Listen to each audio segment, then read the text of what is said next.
This video is about naming themes in thematic analysis, and in particular, the reflexive thematic analysis technique, which was developed extensively by two very known scholars who are Virginia Braun and Victoria Clarke. And the material was taken from their book, Thematic Analysis, A Practical Guide, which was published in 2021. And I could draw your attention to pages 108, 111, 5 if you wanted to get further and detailed information as well as examples that they've used.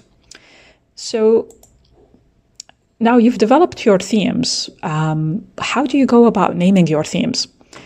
You would be surprised that it could be tricky. And Braun and Clarke give some really good advice in here. So you've got your themes, think about them, think about their scope, think about boundaries, and think about the core concepts of your themes. And I've already had another video that talked about developing those themes. So think about the themes themselves and think about these things. The second thing that could be useful is your theme definition.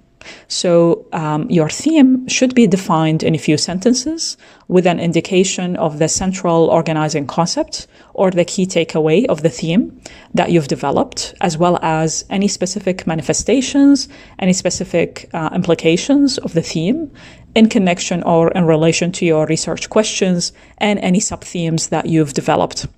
So think about these two things that you have in hand. Now you've developed your themes.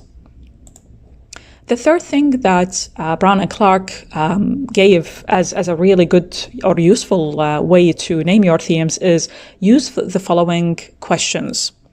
So ask, what is the theme about? What is the boundary of the theme? What is unique and specific to each theme? And what each theme contribute to the overall analysis? Why is that? If none is answered clearly, if you can't answer any of these four questions clearly, then you have to rework your analysis. Be prepared to let things go. Part of this exercise could include going back to your transcripts, rechecking them, but note that the validity of a theme that you develop should not hang on one interview or one extract. So this is very important. And Braun and Clarke has had really good example of how they defined their theme under page 111 of their book.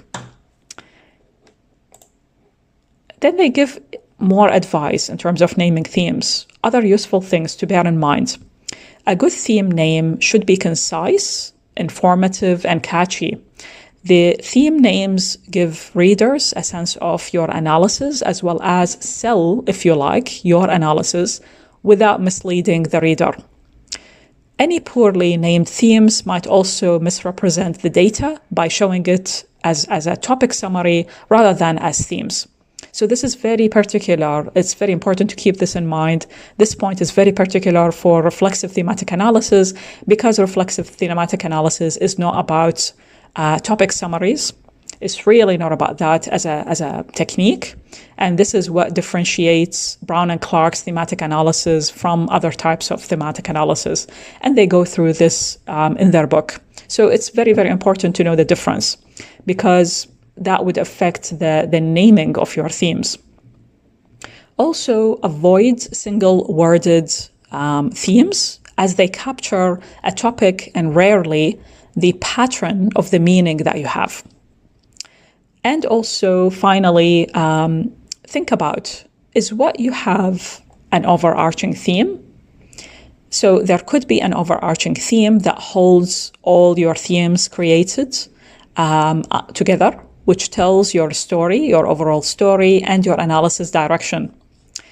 And Braun and Clarke explains this further under page 113, how this could be done and how an overarching theme can be named in an extremely useful box, number 4.9.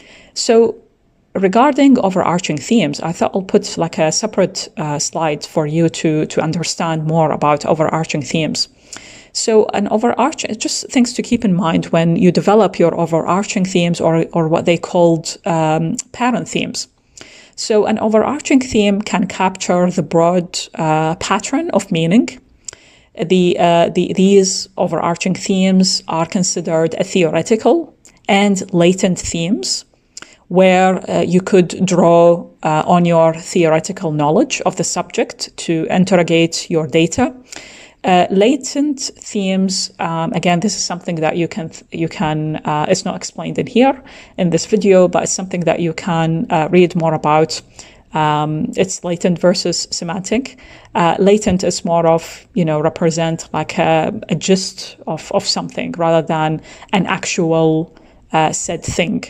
So read more about this in their book.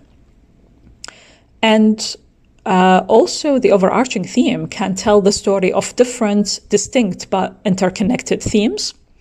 These sub-themes help clarify the distinctive pattern around your parent theme.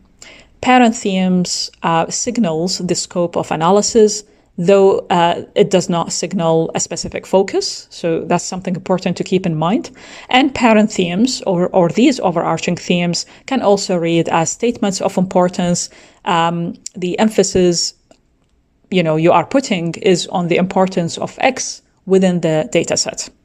So hopefully this video gave you some idea and useful tips in terms of how you come up with themes, especially as they relate to reflexive thematic analysis, a technique that was developed extensively by Braun and Clarke in their reflexive thematic analysis book.